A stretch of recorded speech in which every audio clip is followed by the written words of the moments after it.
High everyone, happy Maghe Sankranti all of you.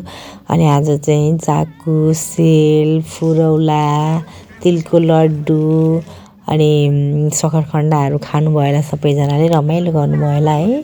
मैले चाहिँ आज बल्ल फुर्सद पाएँ कि यो भिडियो पोस्ट गर्नलाई। अस्ति पृथ्वी जयन्तीको दिन चाहिँ हामी वरिपरिका 10-12वटा फ्यामिलीको सबैजना मिलेर सेलरोटीहरू अचार तरकारी खाएर ग्यादरिङ गरेका थियौँ। यस्तो रमाइलो भएको थियो है।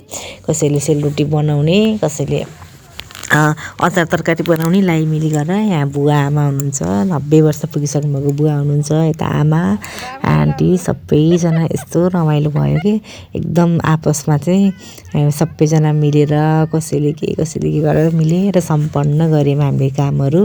अनि लास्टमा यसरी खाएँ शम्भु भन्दै हुनुहुन्छ बुवा चाहिँ।